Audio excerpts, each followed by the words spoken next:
Hello everyone, welcome to my YouTube channel. मैं लक्षित आप सभी साथियों का अपने YouTube channel let's study with Lakshit में हार्दिक स्वागत करता हूं। दोस्तों, आज के सेशन की शुरुआत करते हैं। आज के सेशन का पहला क्वेश्चन है, उत्तर बाल्यावस्था में बालक भौतिक वस्तुओं के किस आवश्यक तत्वों में परिवर्तन समझने लगते हैं? ऑप्शन ए द्रव्यमान, ऑप्शन बी द्रव्यमान और संख्या, ऑप्शन सी संख्या, ऑप्शन डी द्रव्यमान, संख्या और क्षेत्र। तो दोस्तों, इस प्रश्न का सही उत्तर है ऑप्शन डी द्रव्यमान, संख्या और क्षेत्र।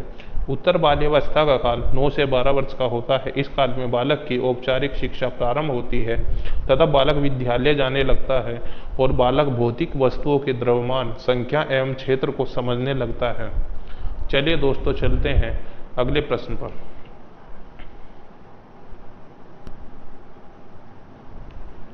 खिलौनों की आयु कहा जाता है? ऑप्शन ए पूर्व बाल्यावस्था को, ऑप्शन बी उत्तर बाल्यावस्था को, ऑप्शन सी शैशवावस्था को, या ऑप्शन डी इनमें से सभी। तो दोस्तों, इस प्रश्न का सही उत्तर हो जाएगा ऑप्शन ए पूर्व बाल्यावस्था को। पूर्व बाल्यावस्था की आयु 3 से 6 वर्ष मानी जाती है। इस आयु वर्ग को खिलौनों की आयु कहा जाता है क्योंकि इस अवस्था में बालक अपने खिलौनों के साथ ही अपना मन बहलाता है। चलिए दोस्तों, चलते हैं अगले प्रश्न पर। विकास का अर्थ है? ऑप्शन ए परिवर्तनों की उत्तरोत्तर श्रृंखला, ऑप्शन बी अभिप्रेरणा के फलस्वरूप होने वाले परिवर्तनों की उत्तरोत्तर श्रृंखला, ऑप्शन सी अभिप्रेरणा एवं अनुभव के फलस्वरूप होने वाले परिवर्तनों की उत्तरोत्तर श्रृंखला, ऑप्शन डी परिपक्वता एवं अनुभव के फलस्वरूप होने वाले परिवर्तन की श्रृंखला। तो दोस्तों, इस प्रश्न का सही उत्तर है ऑप्शन डी परिपक्वता एवं अनुभव के फलस्वरूप होने वाले परिवर्तन की श्रृंखला। विकास एक परिवर्तन है जिसमें उत्तरोत्तर वृद्धि होती रहती है। समय की दृष्टि से व्यक्ति में जो परिवर्तन दृष्टिगत होते हैं वे विकास कहलाते हैं। चलिए दोस्तों, चलते हैं अगले प्रश्न पर। सामान्य परिपक्वन से पहले प्रशिक्षित करना प्राय, ऑप्शन ए सामान्य कौशलों के निष्पादन के संदर्भ में बहुत लाभकारी होता है, ऑप्शन बी कुल मिलाकर हानिकारक होता है, या ऑप्शन सी दीर्घकालिक दृष्टि से लाभकारी होता है।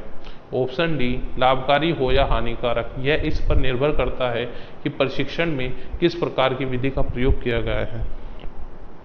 तो दोस्तों, इस प्रश्न का सही उत्तर है ऑप्शन डी लाभकारी हो या हानिकारक, यह इस पर निर्भर करता है कि प्रशिक्षण में किस प्रकार की विधि का प्रयोग किया जाता है, क्योंकि साधन से ही साध्य का निर्धारण किया जा सकता है।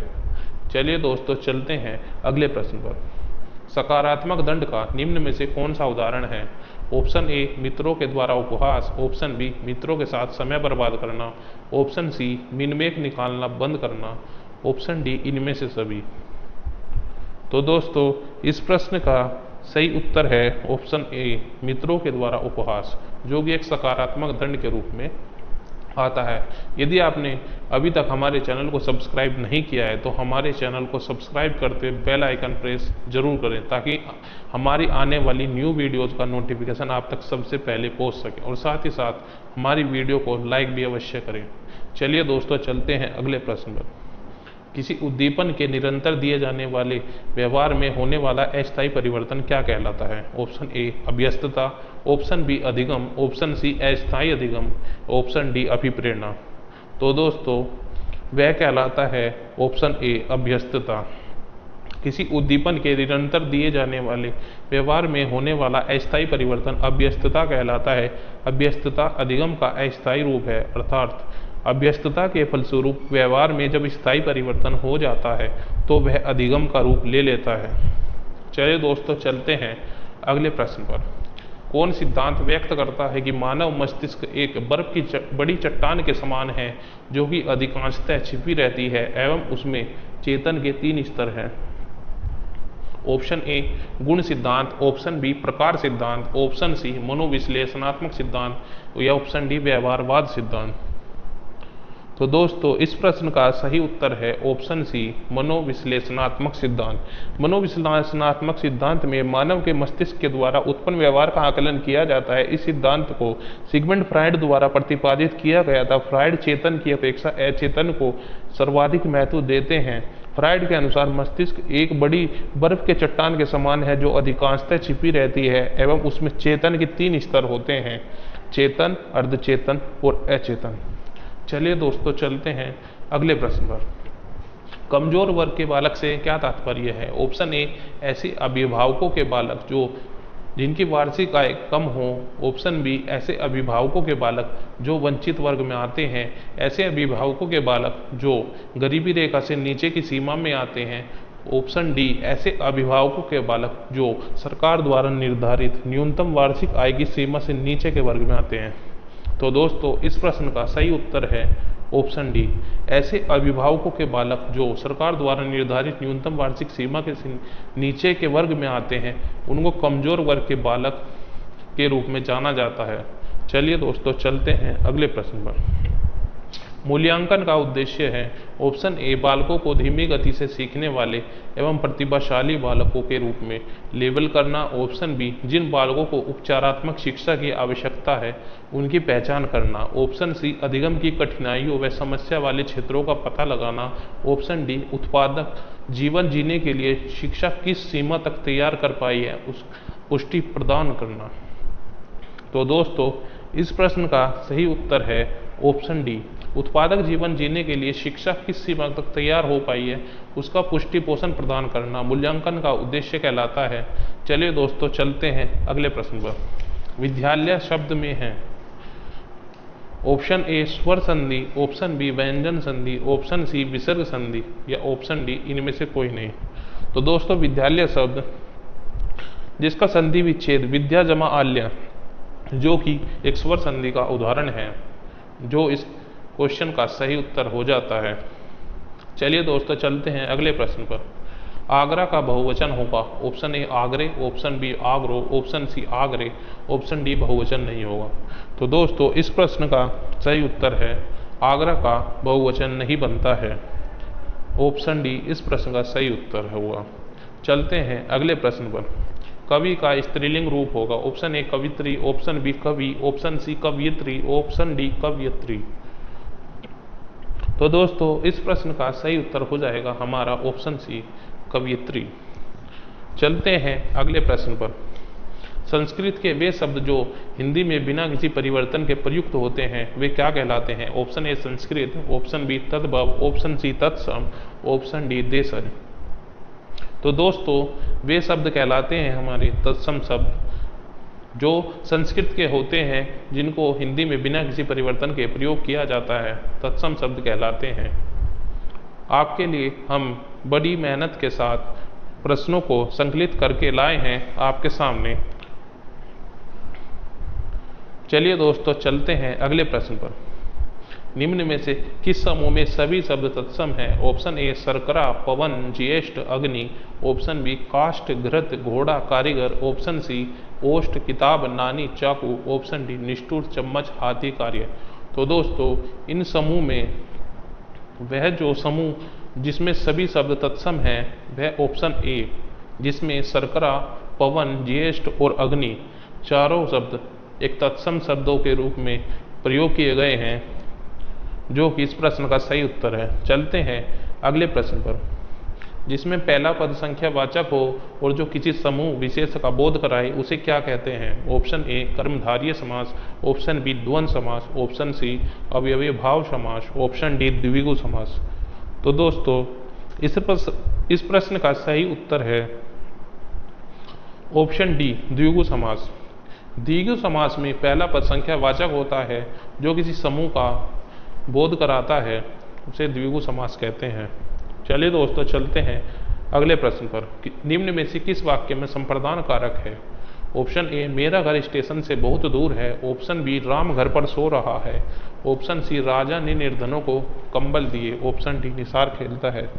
तो दोस्तों इस प्रश्न का सही उत्तर है ऑप्शन सी, राजा ने निर्धनों को कंबल दिए, क्योंकि संप्रदान कारक में किसी को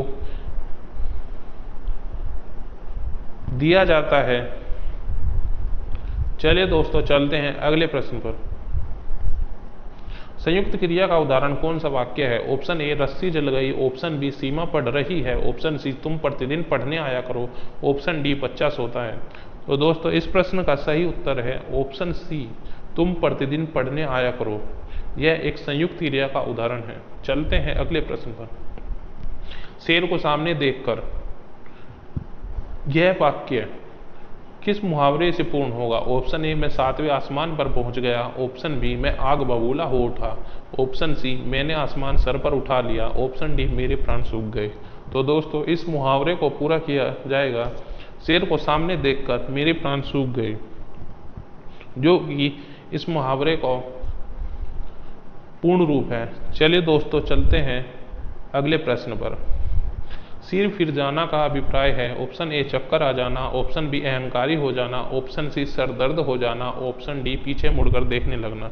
तो दोस्तों इस प्रश्न का सही उत्तर है ऑप्शन बी, अहंकारी हो जाना। चलते हैं अगले प्रश्न पर। Which of the following has a correct sentence pattern? Option A, he gave her a book. Option B, he gave a book her. Option C, he her gave a book. Option D, he a book gave her. तो दोस्तों इसका correct sentence pattern हो जाएगा option number A, he gave her a book. चलते हैं next question पर। Complete the following sentence with the correct option. The sky suddenly become dash. Option darkly, option B dark, option C darkness या option D darken. तो दोस्तों इस प्रश्न का सही उत्तर हो जाएगा option B dark. The sentence is correct, the sky suddenly became dark. चलते हैं नेक्स्ट क्वेश्चन पर। Fill in the correct form the verb. The train had left before I dash the station. Option A, reached. Option B, had reached. Option C, was reached. Option D, was reached. तो friends इस question का right answer हो जाएगा हमारा option A, reached. The correct sentence, the train had left before I reached the station. चलते हैं next question पर।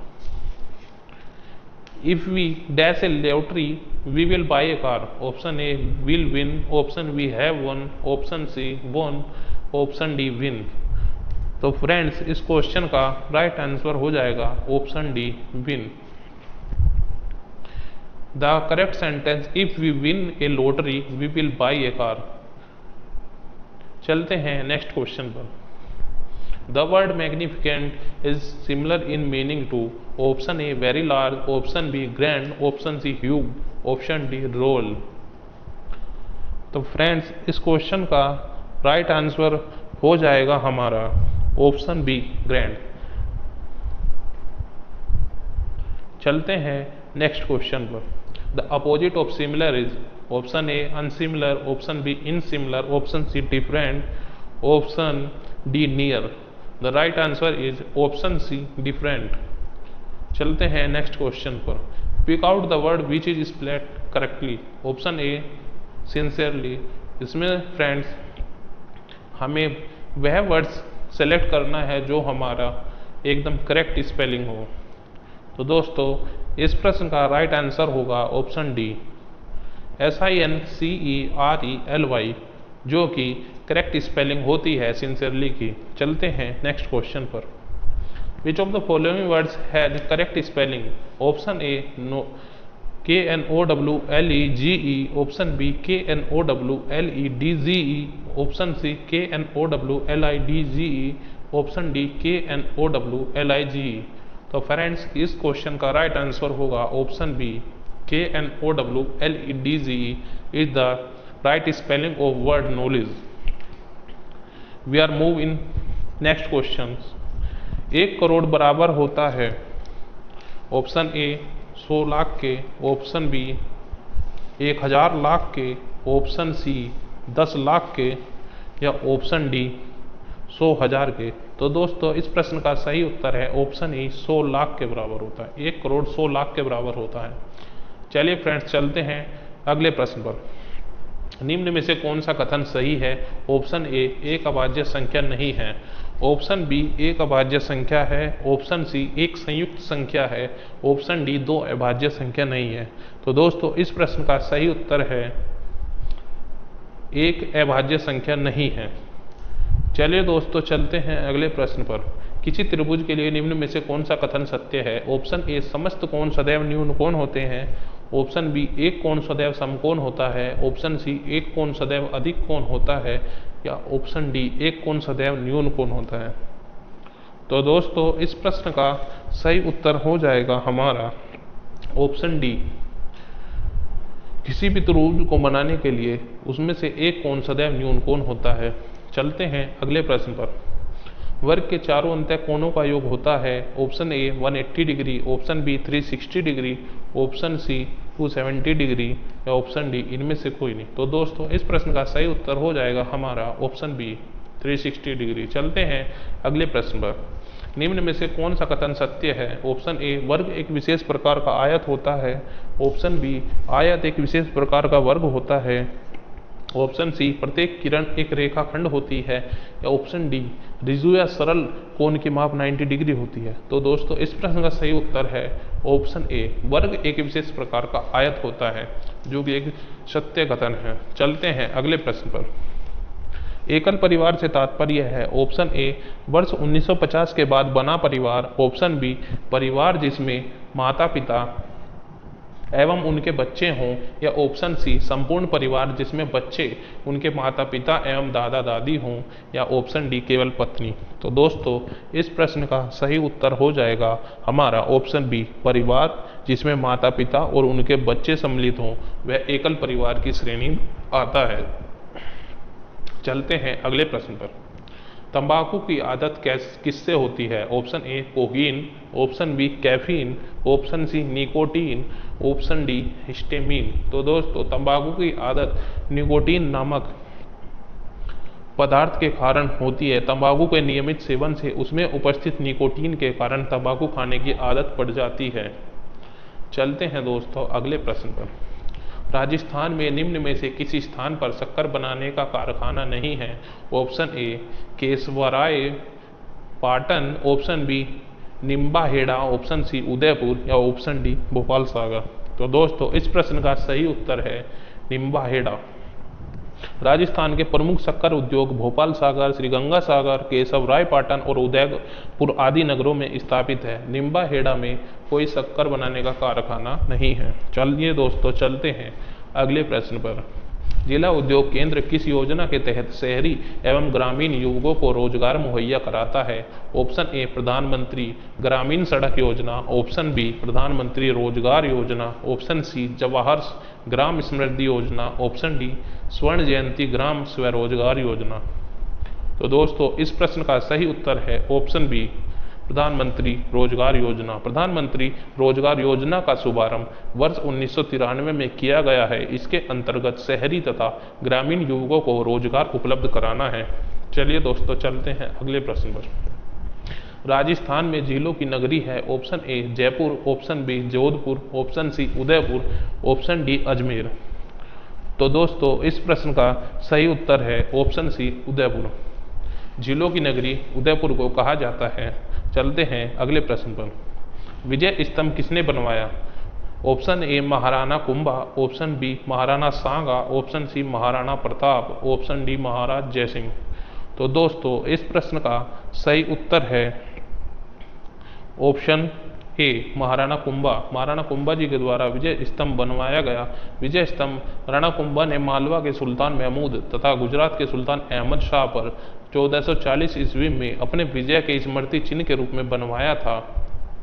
इसके बहिर्भाग में धार्मिक शिलालेख में नक्काशी का कार्य अति सुंदर एवं दर्शनीय है।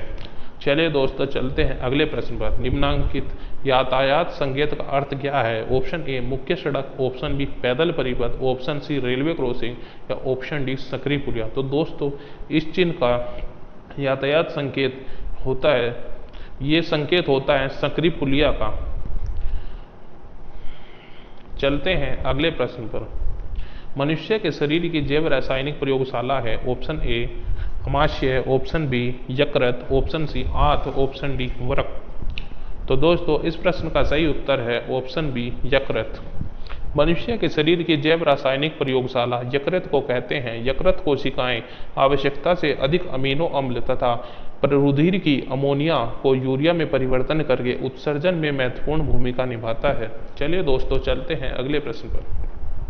पल्स पोलियो कार्यक्रम का क्या उद्देश्य है? ऑप्शन ए पोलियो का उपचार, ऑप्शन बी पोलियो से उत्पन्न लकवा को रोकना, ऑप्शन सी पोलियो का संपूर्ण उन्मूलन करना, ऑप्शन डी उपरोक्त सभी। तो दोस्तों इस प्रश्न का सही उत्तर है पोलियो का संपूर्ण उन्मूलन करना। पल्स पोलियो कार्यक्रम की शुरुआत वर्ष 1988 में शुरू की गई। इस कार्यक्रम का उद्देश्य पोलियो का संपूर्ण उन्मूलन करना था। 24 फरवरी 2012 को भारत को पोलियो मुक्त घोषित कर दिया गया। पल्स पोलियो कार्यक्रम के ब्रांड एम्बेसडर महानायक अमिताभ बच्चन जी को नियुक्त किया गया है। चलिए दोस्तों चलते हैं अगले प्रश्न पर। CNG का पूरा नाम है? Option A common national gas, option B compressed natural gas, option G common natural gas, option D certified natural gas. तो दोस्तों इस प्रश्न का सही उत्तर है option B compressed natural gas, जो कि यातायात वाहनों में ईंधन के रूप में प्रयोग की जाती है। इसका प्रमुख घटक मीथेन, जिसका फार्मूला CH4 होता है। चलते हैं अगले प्रश्न पर। राजस्थान राज्य के राज्य वृक्ष, राज्य पक्षी तथा राज्य जंतु क्रमशः हैं? ऑप्शन ए खेजड़ी, गोंडावन, चिकारा, ऑप्शन बी खेजड़ी, मोर बाग, ऑप्शन सी बबूल, गोंडावन, शेर, ऑप्शन डी आम, मोर बाग। तो दोस्तों इस प्रश्न का सही उत्तर है ऑप्शन ए। राजस्थान के राज्य वृक्ष खेजड़ी है, राज्य पक्षी गोंडावन है और राज्य जंतु चिंकारा है। चलिए दोस्तों चलते हैं अगले प्रश्न पर। सौर सेल द्वारा किस ऊर्जा को विद्युत ऊर्जा में बदला जा सकता है? ऑप्शन ए रासायनिक ऊर्जा, ऑप्शन बी नाभिकीय ऊर्जा, ऑप्शन सी प्रकाश ऊर्जा, ऑप्शन डी चुंबकीय ऊर्जा। तो दोस्तों इस प्रश्न का सही उत्तर हो जाता है हमारा ऑप्शन सी प्रकाश ऊर्जा। सौर सेल एक ऐसी युक्ति है जो प्रकाश ऊर्जा को एकत्रित करके उसे विद्युत ऊर्जा में परिवर्तित कर देता है। इसका उपयोग कैलकुलेटर, घड़ी आदि यंत्रों में किया जाता है। चलते हैं अगले प्रश्न पर। हवा में सर्वाधिक मात्रा में पाई जाने वाली गैस है? Option A oxygen, option B carbon dioxide, option C hydrogen, option D nitrogen. तो दोस्तों इस प्रश्न का सही उत्तर है हमारा नाइट्रोजन। वायुमंडल कई प्रकार की गैसों का मिश्रण है। इस मिश्रण में सर्वाधिक मात्रा में नाइट्रोजन गैस पाई जाती है। वायुमंडल में नाइट्रोजन गैस लगभग 78% पाई जाती है। दूसरी सबसे अधिक मात्रा में पाई जाने वाली ऑक्सीजन लगभग 21%, तत्पश्चात कार्बन डाइऑक्साइड लगभग 0.03% पाई जाती है। चलते हैं अगले प्रश्न पर। ओजोन परत मिलती है? Option A thermosphere, option B stratosphere, option C troposphere, option D mesosphere. तो दोस्तों इस प्रश्न का सही उत्तर है ऑप्शन बी स्ट्रेटोस्फीयर, जिसे हिंदी में समताप मंडल भी कहा जाता है। ओजोन परत समताप मंडल में मिलती है। यह परत समताप मंडल के निचले परत में पाई जाती है। ओजोन परत सूर्य से आने वाली पराबैंगनी किरणों को रोककर पृथ्वी को गर्म होने से बचाती है। चलिए दोस्तों चलते हैं अगले प्रश्न। निम्नलिखित में किसका वेग अधिकतम है? ऑप्शन ए हवा, ऑप्शन बी जलधारा, ऑप्शन सी ध्वनि, ऑप्शन डी प्रकाश। तो दोस्तों इस प्रश्न का सही उत्तर हो जाएगा हमारा ऑप्शन डी प्रकाश। ब्रह्मांड में अब तक ज्ञात सबसे तेज गति प्रकाश की गति होती है। प्रकाश निर्वात में भी गति कर सकता है। निर्वात में प्रकाश की चाल 3 लाख किलोमीटर पर सेकंड होती है। तो इस प्रकार हमारे आज के प्रश्न पूर्ण हो जाते हैं। यदि आपको हमारा यह प्रयास अच्छा लगा हो तो हमारी इस वीडियो को लाइक और शेयर अवश्य कीजिए। दोस्तों जल्द मुलाकात होगी अति महत्वपूर्ण प्रश्नों के साथ एक नई वीडियो में। धन्यवाद। आप सभी साथियों का दिन शुभ हो।